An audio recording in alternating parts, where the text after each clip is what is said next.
Okay. Welcome to Yossi. Thank you for joining. We missed you yesterday. We had you in mind. We're holding here in the Gemara Daf Gimel Amud Aleph 3a. At the end of the Gemara part, we'll have a small, you could say, review quiz of the previous Amud. Hold on. Yes.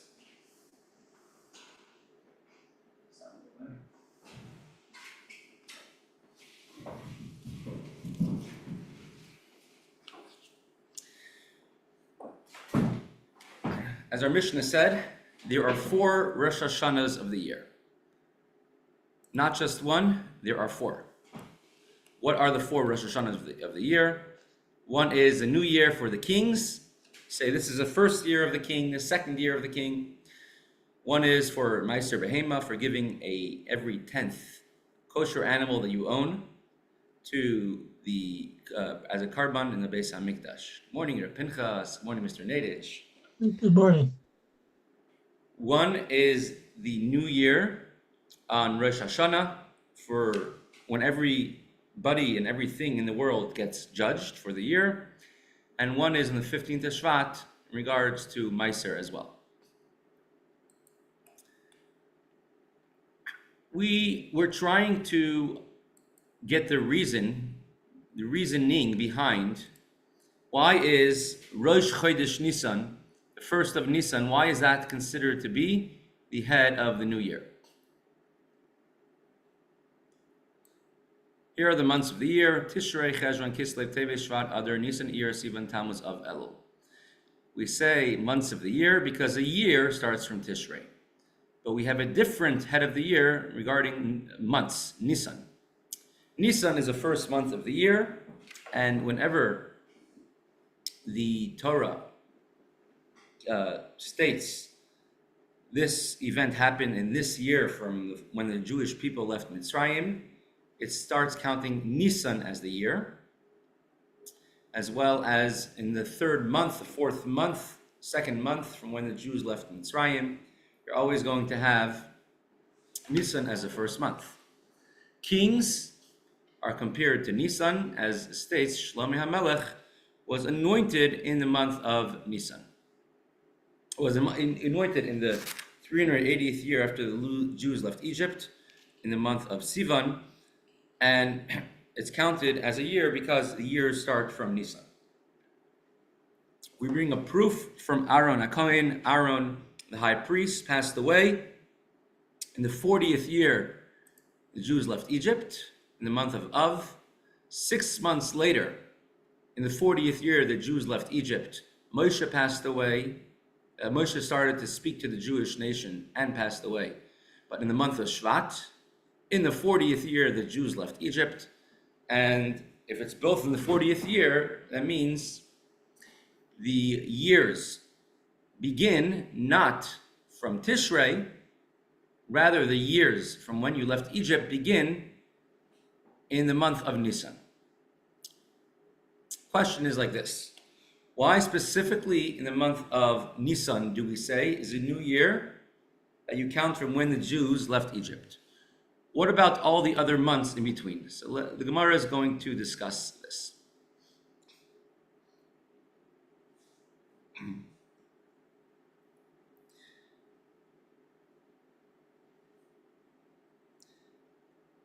Ask the Gemara, Daf Gimel Amud Aleph.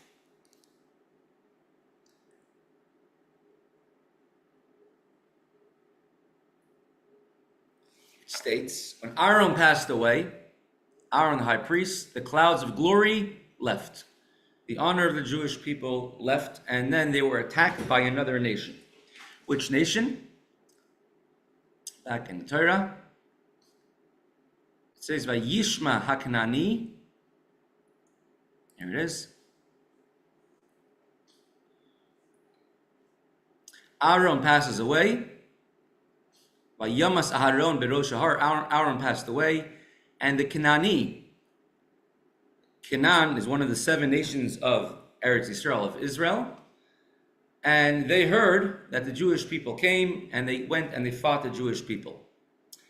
And it wasn't really the Kanani, as we learned in Rashi. It was actually the nation of Amalek. The nation of Amalek, dressed as Kanani, came to fight the Jewish people. See,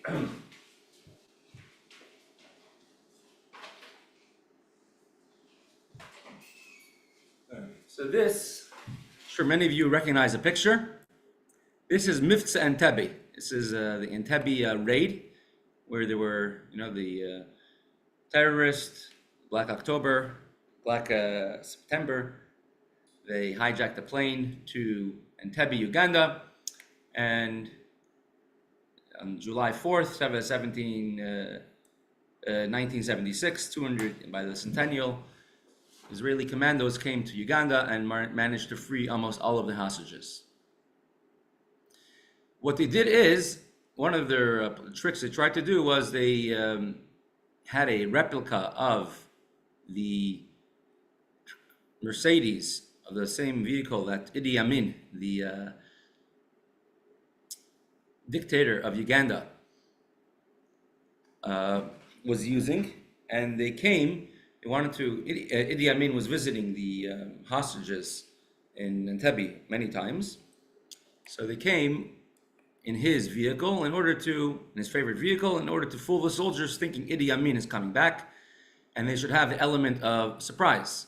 So that's Israeli commandos getting the car ready to fly to Uganda. The mistake they made was that Idi Amin actually changed. These are his vehicles on display. He actually recently, right before that, changed from this vehicle, which was a replica of, to this vehicle. So it wasn't a complete surprise, but it was surprising enough that they managed to accomplish what they wanted. Similarly, the nation of Amalek came to fight the Jewish people, and they came wearing the garb of the Canaanim, the other nations in Eretz Yisrael, hoping the Jews should pray to Hashem to save them from the Canaanim. And it didn't work. And because the Jewish people saw that these people who were fighting them were dressed like Canaan, but were speaking the language that Amalek would speak, and so they prayed to Hashem to save them.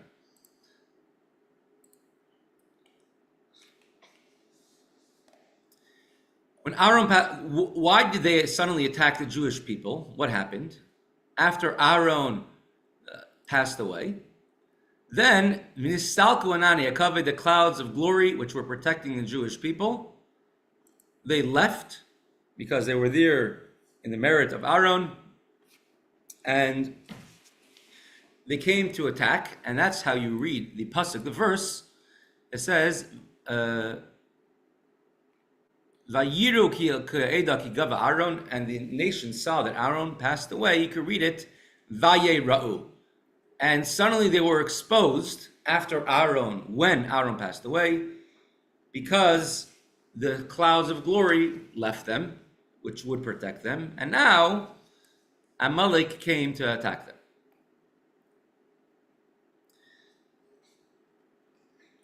So we're up to Umidami.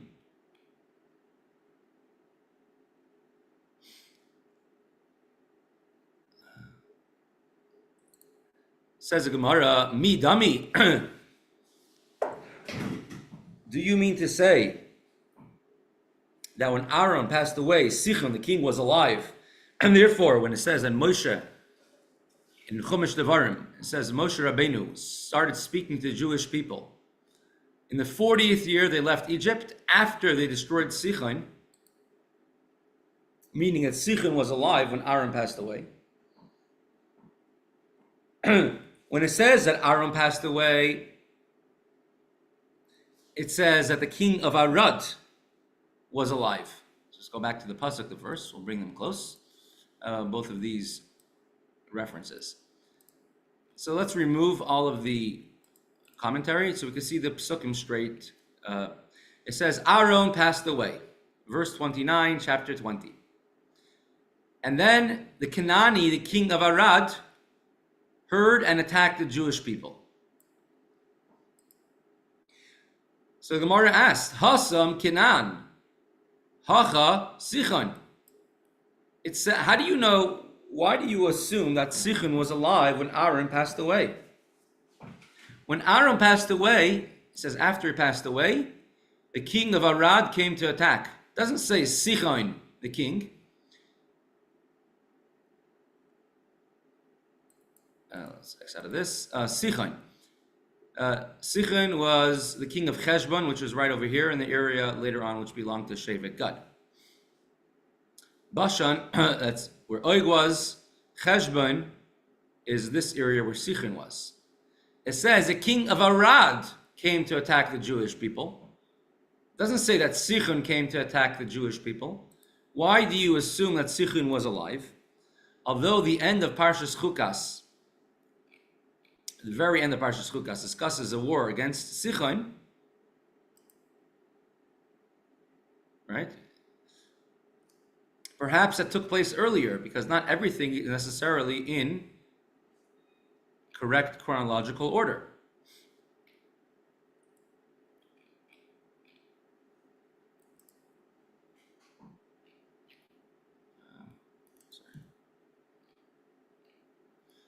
So the Gemara answers like this.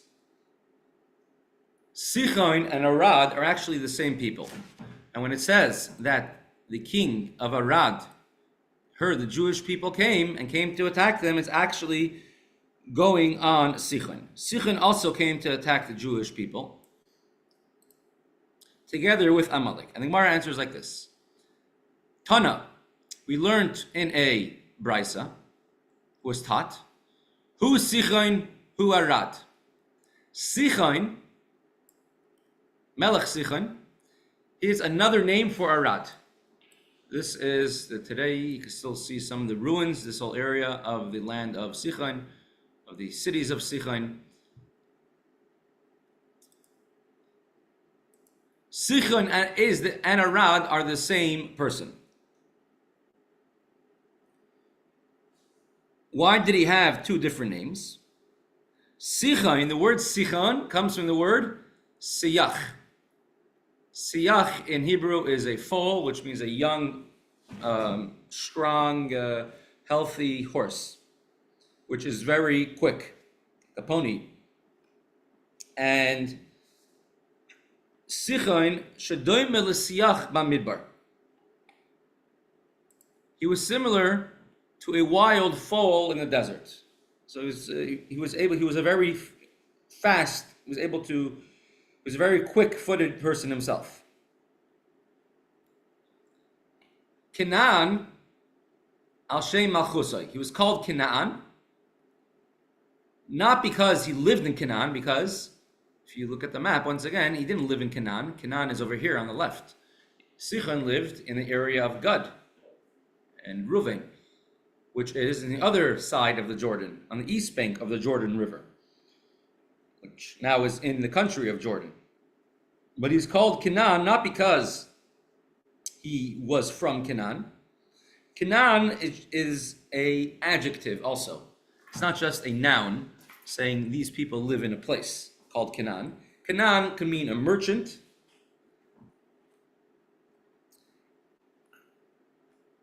Canaan could also have a connotation that he had the same characteristics as a people of Canaan. Or, another Marsha says, he was being paid money, protection money, to protect the land of Canaan from any invaders because he was so powerful. Mike, Shalom Aleichem. Morning. Rabbi Karp, thank you for coming and joining.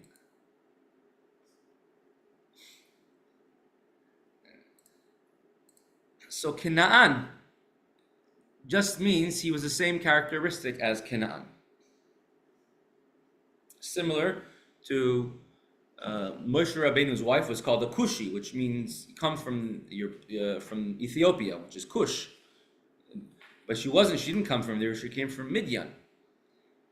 But she was called a Cushi because her tzidkus, her piety and her righteousness were so apparent, just like it's apparent if someone from Kush is black, so too she was so righteous, and it was so open everyone could see it even from far. So he was called Kenani. He had some of the characteristics of a Kenanim, and Canaan paid him to protect them. Uma Shemai, but what was his real name? His real name was not Sichon, and he was not really a king in Canaan. Arad, his real name was actually Arad. There's a city in southern Israel called Arad. That's where Israel has their nuclear reactor. And it's in the middle of the desert, literally. It's many Russians who live in Arad. That's where they settled many people when they came in. And Arad literally means a female donkey. His real name was Arad. He was a desert dweller. And the Gemara will bring now, Ikad Amri, some say other words, Arad Shadoim el Aroit. He was an Arad, but he was Arad because similar to a wild donkey, wild female donkey, which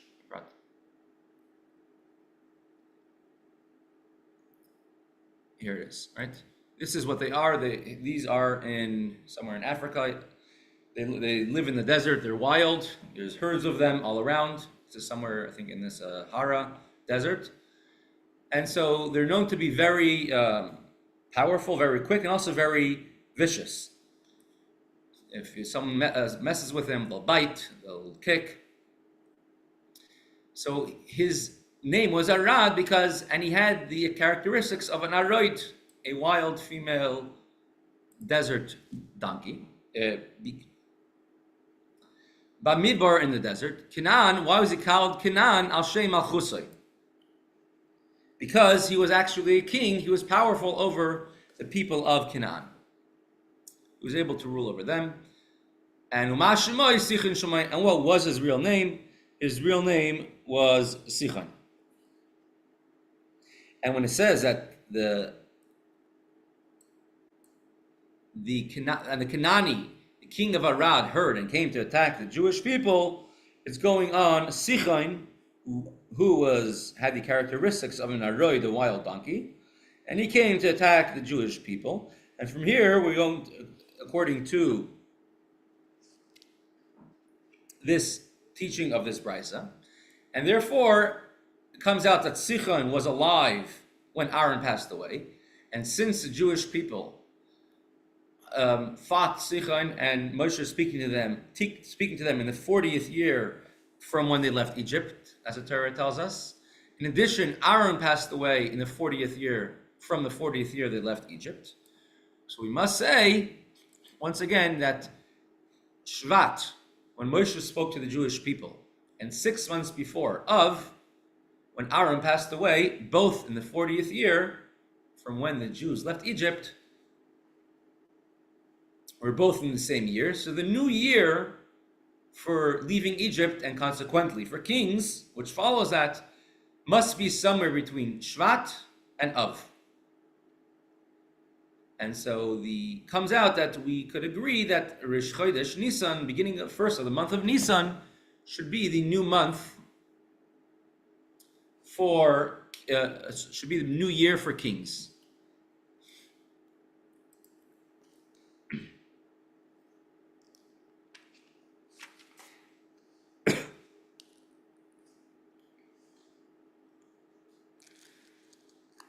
So that gives you a question that maybe someone can ask right away. Why do you assume that Rosh Chodesh Nisan should be the new year of kings? And when you say that a king if he was appointed an Adar for even one day, that's the first year, and Nisan will be the second year. As the Gemara said before, even one day could be a year, which is a tremendous thing to think about, how precious every single moment is by every single person. If one day could be a year for everyone, one moment, how precious and important it is.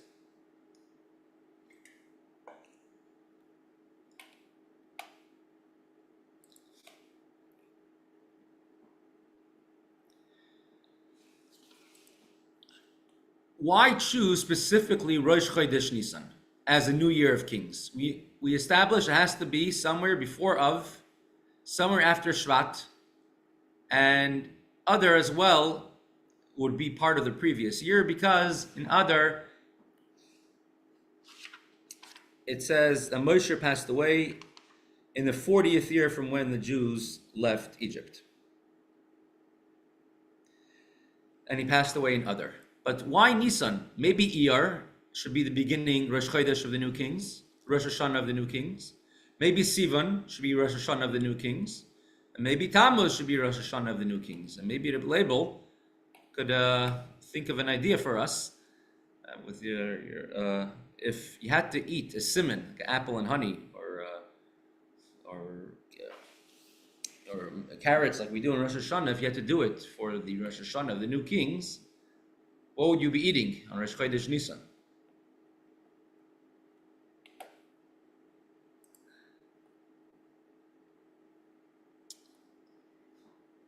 Ask the Gemara. So granted, when you count years from leaving Egypt, Av and Shvat are part of the same year. Why specifically count the new year from Nisan for kings? So the Gemara is going to bring an answer. But before the Gemara brings an answer, let's shortly discuss according to Chassidus. What type of thing is it to say that we have two different New Years? Tishrei is the beginning of the year. Have a happy, sweet New Year. Nisan, the first month of the year.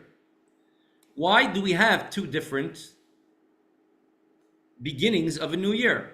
I understand the other Rosh Hashanahs. For example, the Rosh Hashanah for Meiser Behema, an animal, that you could do in Elul, that's when the time many animals are born, previously. For the new trees, Rosh Hashanah could be for Meiser, when the fruit starts to grow, because they start to bud. Otherwise, it's different timing of the year. It's already during harvest season. It could be much harder to separate. For Chassidus, it's Yotes Kislev, when Alter Rebbe was freed from prison, and it was no more limitations on spreading Chassidus. But why Tishrei and Nisan are two different years, two different parts of the year? So look at the Gemara. We're going to have the Gemara actually over here on Daf Yud.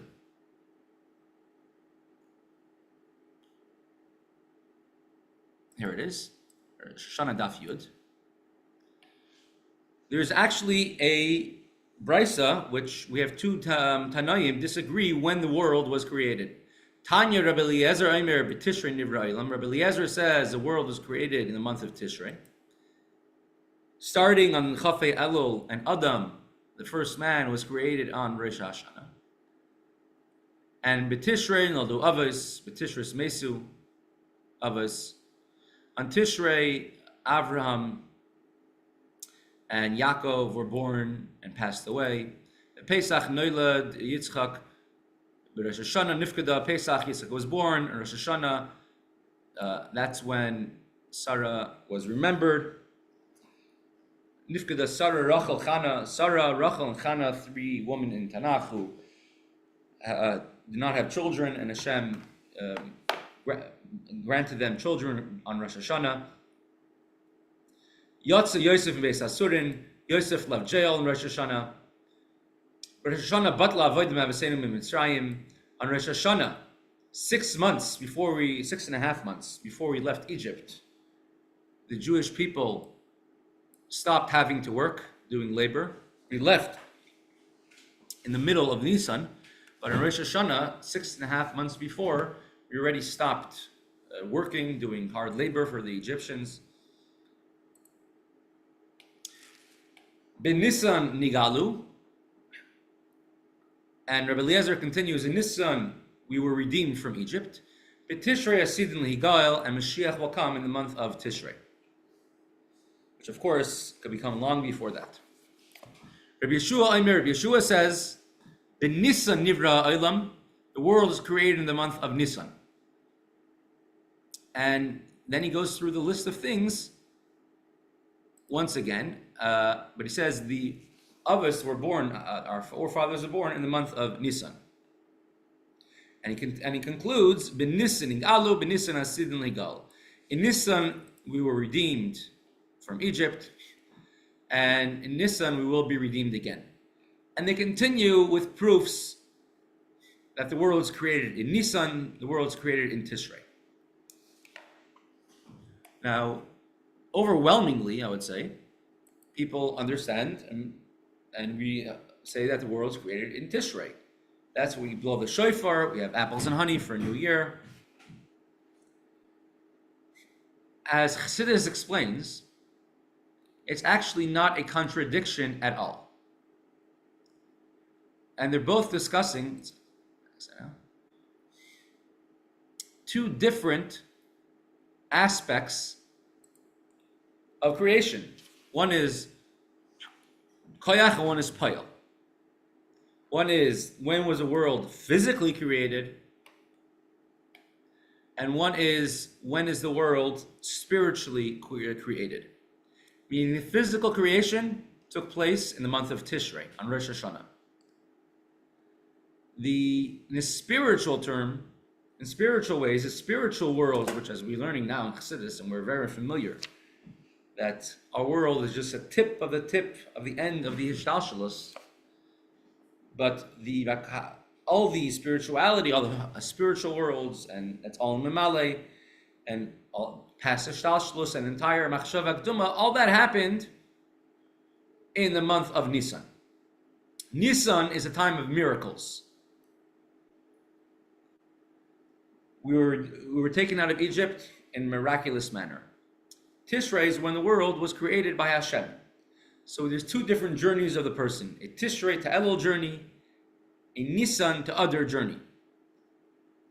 And we have two different contexts. Either we could live as a miracle, or we could live as a regular physical existence, and each person has their own existence.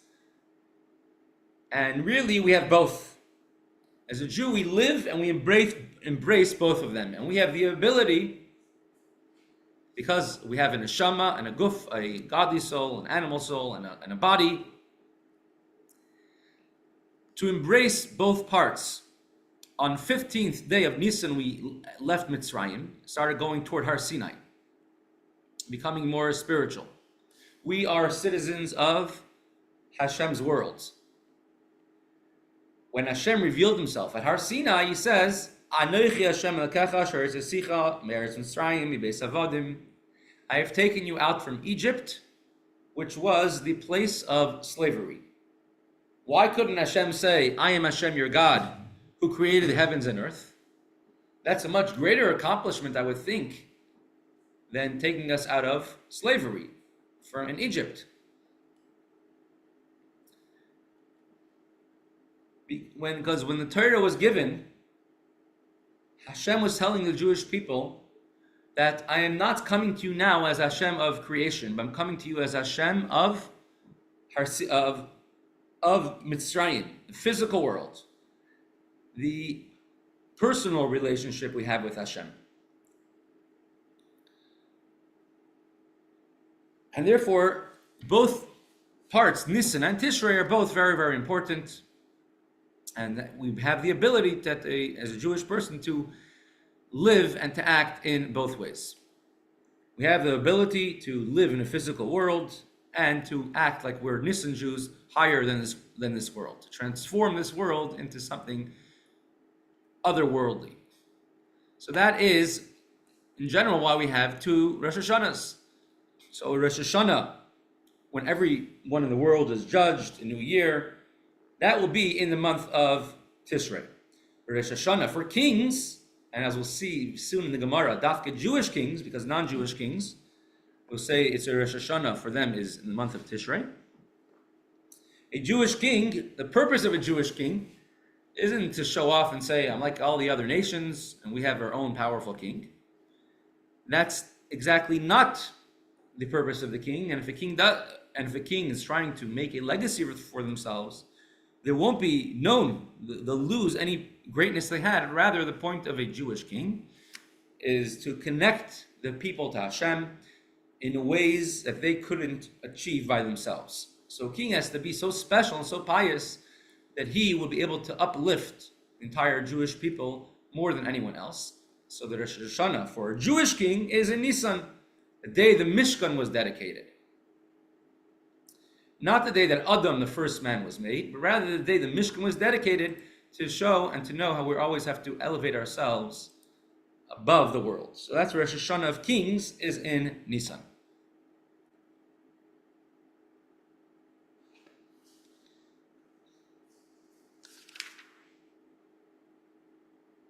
Let's start off with at least one of the questions of the Gemara now.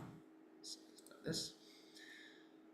Having established that the Rosh Hashanah has to be between Shvat and Av, the new year for Jewish kings, which month should it be? Mishnah said Nisan. Why not Iyar? Why not Sivan? Why not Tammuz? Maybe because in Tammuz, Israel is very hot, and everyone's going to have to be outdoors for, I'm not sure. So ask the Gemara of Emer Rosh Chodesh Iyar. Let's say, why not say that Rosh Hashanah for the new kings should be in the month of Iyar? Why not a different month? And the Gemara answers, Lo yisal kadaitach. This is not a, don't think to say, to propose this. Tichsiv, as it is written, Vayihi, B'chodesh harishon, B'shana hashenis, B'echad hamishkan, Hukam hamishkan. And it came to be when the Jewish people dedicated the Mishkan. It was in the second year that the Jews left Egypt, on the 1st of Nisan. Uksiv, and as it is written, Vayhi b'shana hashenis, b'chodesh hasheni na'ala anan mi'al mishkan ha'edus. And it was in the second year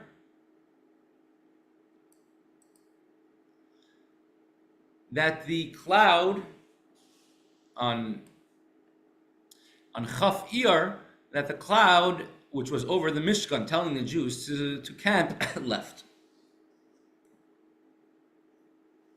Midikoi ben Nisan, v'kari lashana shenis, v'koi be'iyar, v'kari lashana shenis, m'klad Rosh Hashanah lav iyarhu. I was looking previously for a timeline just of the years in the desert, and I couldn't find a proper one. The Jewish people were in the month of Nisan and in the month of Iyar, and both times it said that they were in the second year from when they left Egypt. It comes out that it cannot be Rosh Chodesh Iyar, because if it was on Rosh Chodesh Iyar, the new year from when the Jews left Egypt cannot be counted from Rosh Chodesh Iyar, because then it would have been the third year from when they left Egypt. We'll maybe pause this part tomorrow. Pause this part, recap that last part tomorrow.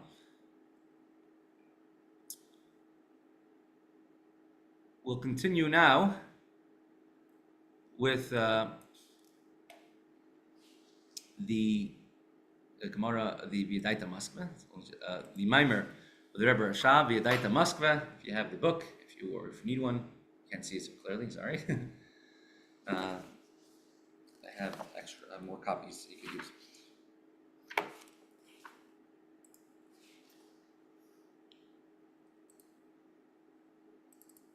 Okay.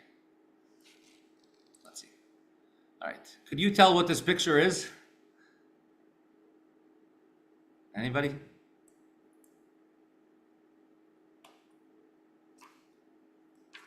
Or this picture? This picture? Right. Not sure what these pictures are. These are all magic eyes. These are autostereograms. That's what it's called. Autostereograms.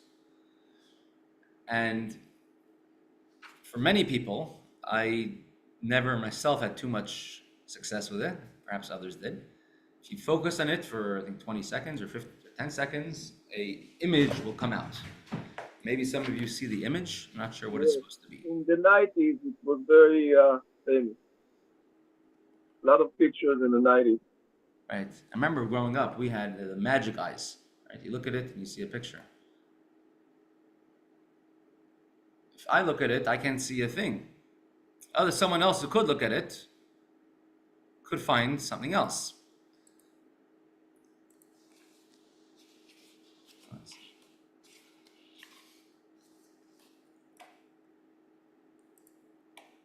Has to be a bigger picture, you can see. That was just the.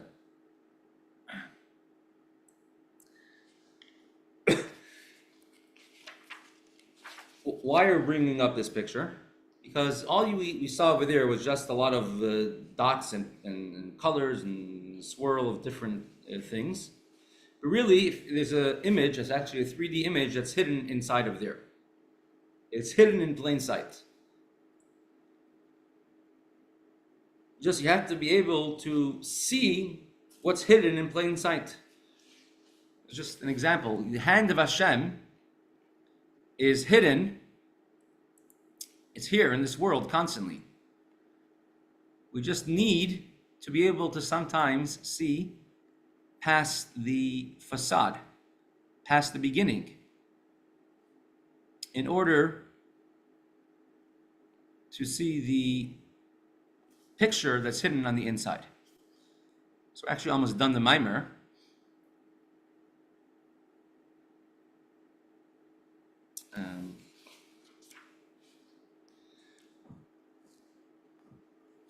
We spoke about the idea of stars, constellations, zodiacs, astrology.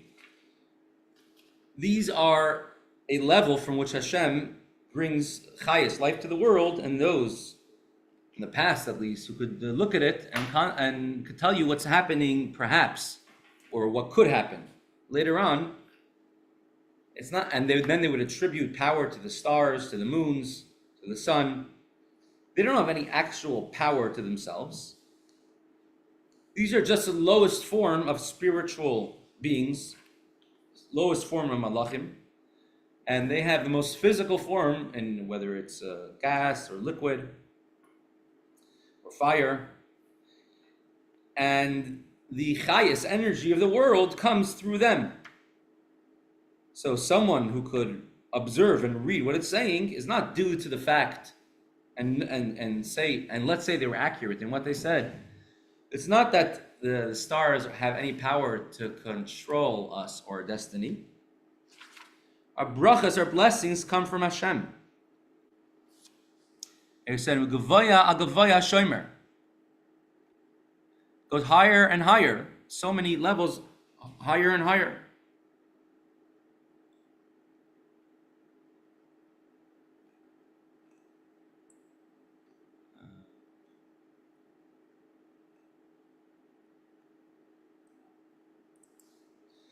Trying to find it in the Hebrew, but in the English we have it.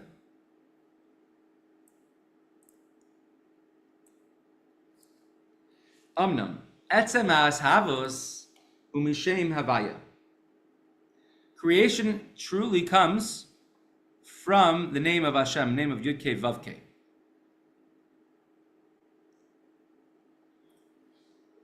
Which is the creative force for everything that exists.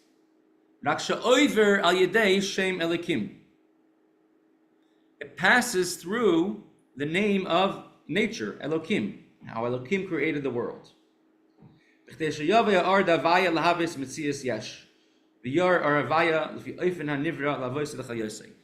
In order to grant existence and life to everything in this world.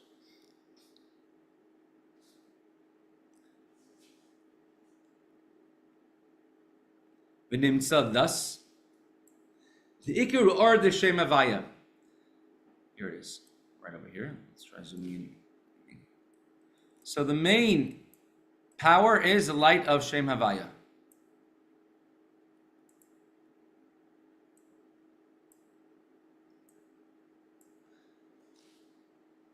Nimshach ayidei Shem Elikim ayidei malachim mazalis shesharshim b'Shem Elikim kol hamutzayim.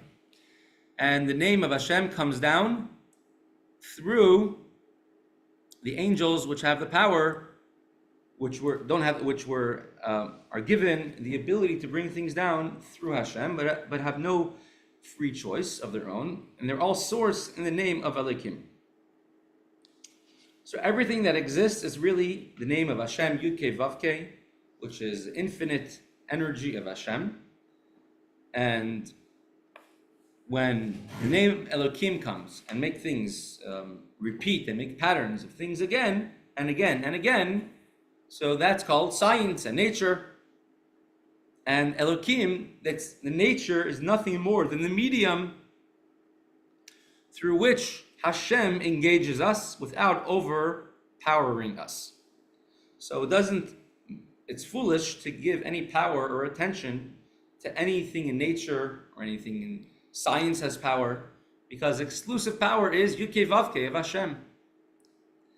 Therefore, if you want to overcome nature, if naturally things don't look like they're going in a good way, we turn to Hashem, who is exclusive power over everything, to fix it. Because Hashem is constantly creating the nature over and over again. The conduit is not of any importance, and you can't attribute to success to it. As an example, Ukamoi Sha'amar Hayispair Hagarzin Elachoitzev, will the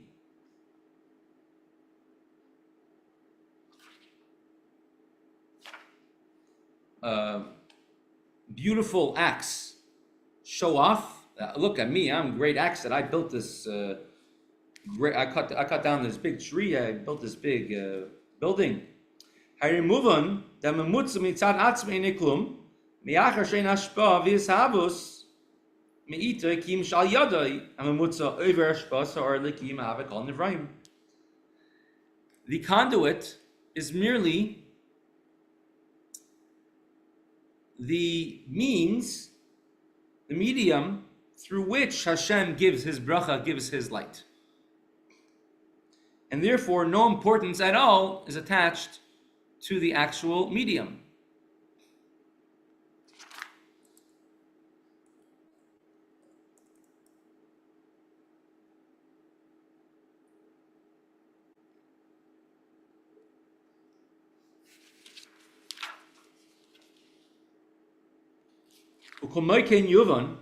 And just like an axe cannot boast that I am stronger, look at me, I built this tremendous building, this huge edifice.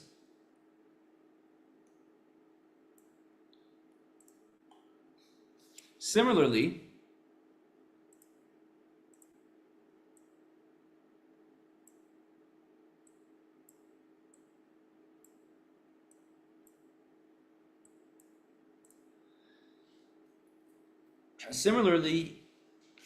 no physical object, item, or person has any power over any specific or any individual person.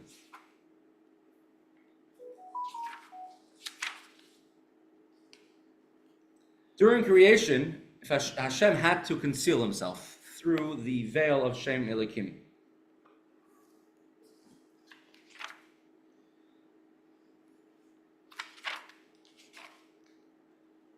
the prophet Yeshaya, one time when he's chastising the Jewish people, and he says, "Why are you?" And he gave an example, telling them, "Why are you serving this the idols, the sun and the moon and the stars?" It's like thanking an axe while ignoring the wood chopper. The axe has no power of its own, and the wood chopper is the one who decides what happens with the axe.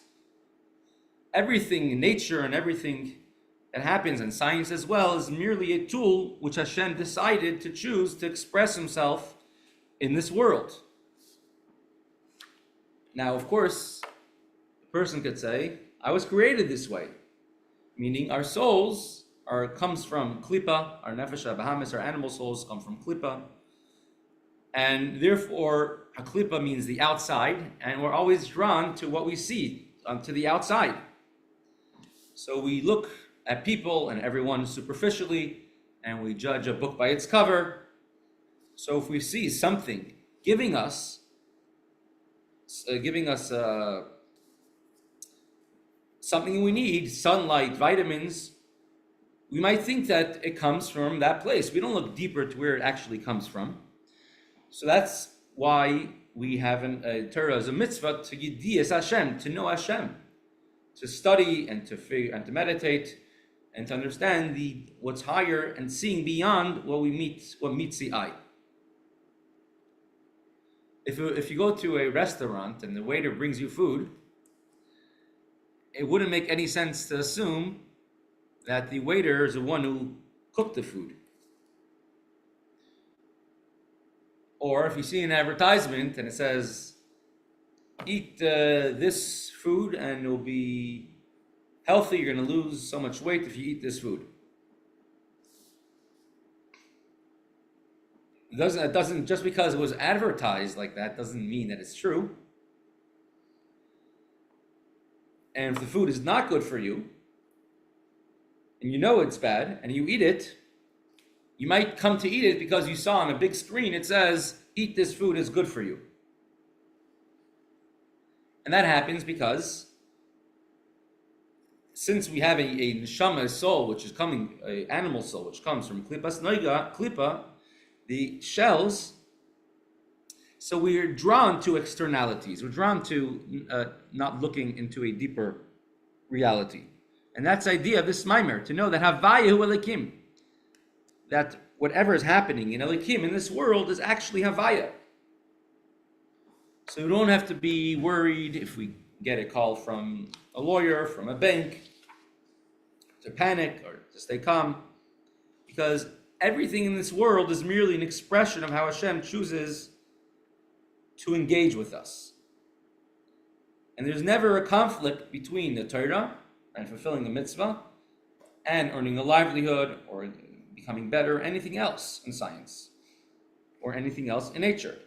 And the examples we brought were Avram Avinu being thrown into the fiery furnace by Nimrod, Eliyahu Hanavi on the mountain Har Carmel with the prophets of the Baal, Rabbi Chanina ben Dosa, where the vinegar was able to burn the whole Shabbos.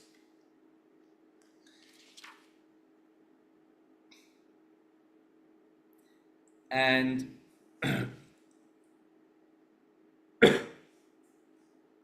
everything in this world is only living and continuing with the power of Hashem constantly.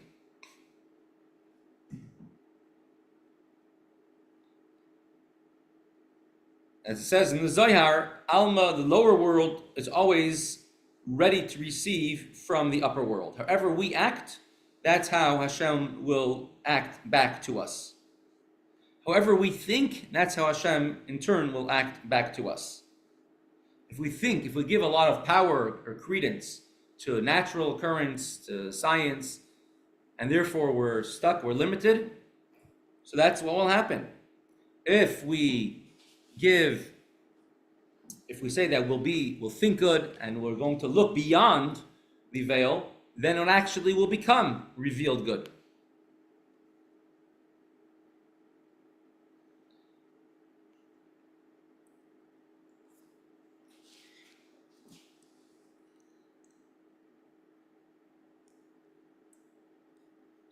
Mirza Hashem, tomorrow, it's only 2 minutes left today, but tomorrow we'll bring a video of Mrs. Rhoda Friedland. She was having a hard time having children, and in the late 1940s, and every doctor and professor she went to told her that she can't have children. And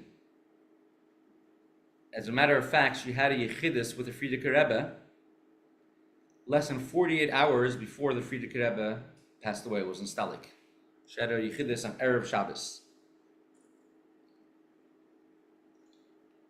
And she went to the Rebbe, Frierdiker Rebbe, and told the Frierdiker Rebbe, we won't have children. And the Frierdiker Rebbe laughed and said, don't worry, you're going to have children. And after the Stalkus of the Frierdiker Rebbe, and they were trying to have children, and they came to the Rebbe over and over and over. There were doctors who were telling them it's impossible to conceive. Maybe have this surgery, that surgery. And the Rebbe kept on telling them to ignore the doctors.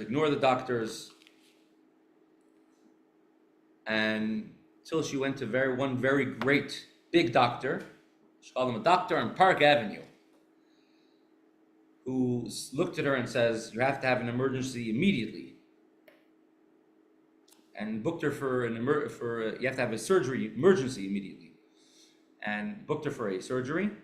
So she decided to go to the Rebbe, and she said, Rebbe, thank you very much for all of your caring and attention, but I decided I'm going to have the surgery the doctor told me to do, and if I have a surgery, I will never be able to conceive again. And the Rebbe asked her, please, do me one more favor. Go to one more doctor. She said, Rebbe, I went to the biggest experts in the world. Rebbe says, please, a personal favor, go to one more doctor. She went to the last doctor, and the doctor said, why are you coming to me? You're already pregnant. The idea is that as long as she was listening to the doctors, what doctors were saying, the doctors were right. They were not wrong. Scientifically, medically, they were right. And they came to the correct conclusion according to science. What the Rebbe was doing was lifting up Mrs. Friedland above the veil. Look past the reality, past the Itkin, past the science. And once the Rebbe was able to elevate her emunah, her belief, so then the rules of nature no longer have any hold over reality. And then that's when the miracle happened. That's what she found out. She was already pregnant, Baruch Hashem.